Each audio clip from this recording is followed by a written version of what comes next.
అందరికీ నమస్కారం. మరి ఈరోజు ఇది జనసేన పార్టీ కాదు, కామసేన పార్టీ. అంటే తిరుపతి ఎమ్మెల్యే మహిళలపైన అసంతృప్తిగా మాట్లాడారు. అలానే ఇప్పుడు ఆర్వే శ్రీధర్ మరి ఒక మహిళలపైన కామ కోరికలు తీర్చలేదని, ఆమె ఒక సాటి మహిళ, గవర్నమెంట్ ఎంప్లాయీ, మరి ఆమె అన్ని విధాలుగా ఆమెను ఇబ్బంది పెడుతూ, మరి ఈరోజు నువ్వు వచ్చి నా పక్కలో వండుకోకపోతే, నా కామ కోరికలు తీర్చకపోతే నీ బాబుని చంపేస్తాను. నువ్వున్న పోస్ట్ ఏంటి? ఒక ఎమ్మెల్యేవి. నిన్ను గెలిపించింది ప్రజల కోసం మంచి చేస్తావని. నిన్ను నమ్మి మిగతా మహిళలు వచ్చి ఏ పని చేయించుకుంటారు? సిగ్గు లేదా నేను అడుగుతున్నాను. ఇలాంటి ఎమ్మెల్యేకి బుద్ధి చెప్పాలంటే ప్రజల్లోనే బుద్ధి చెప్పాలి. ఎక్కడైతే గెలిచాడో అక్కడ పిలిపించి ఆ జనాల ముందే ఏ మహిళకైతే అన్యాయం జరిగిందో అదే మహిళని పిలిపించి ఆ మహిళతోటి చెప్పుతో కొట్టించి చెప్పుల దండ కట్టి మెల్ల వేయాలి. ఇంకొకటి అలానే చీపులతో కొట్టి చీపుల దండ మెల్ల వేయాలి. అప్పుడు ఊరేగించాల.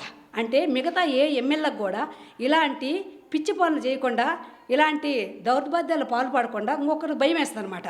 అంటే మీరు ఎమ్మెల్యేలు అయితే మీ ఇష్టారాజ్యంగా చేస్తుంటే ప్రజలు ఊరుకుంటారా? అంటే మీరు ఎమ్మెల్యే అయితే మీకు నచ్చకపోతే మీ దగ్గరకు రాకపోతే మీరు పనులు చేయరా? సిగ్గు లేదంటారా ఎమ్మెల్యేగా మాట్లాడటానికి? నువ్వు అట్లా చేయడానికి ఆ పిల్లని ఇప్పుడు ఒకటి గుర్తుపెట్టుకో.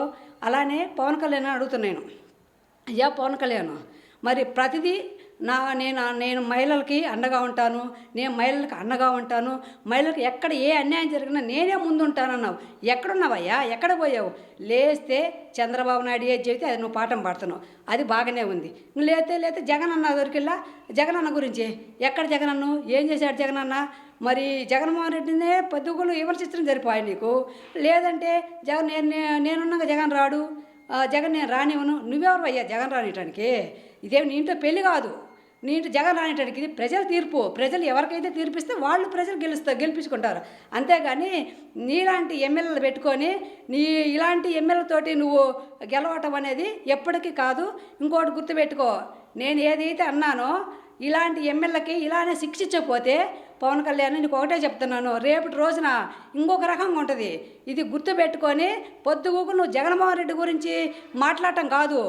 నీ కూటంలో నీకేం జరుగుతుందా, నా ఎమ్మెల్యేలు ఏం చేస్తున్నారా, అది నువ్వు గుర్తుపెట్టుకొని ఇలాంటి ఎదోళ్ళకి చెప్పులు దండేసి ఊరేగింపకపోతే ఇది బాగుండదు. ఒక మహిళగా నేను ఒక ఆవేదన వ్యక్తం చేస్తున్నాను.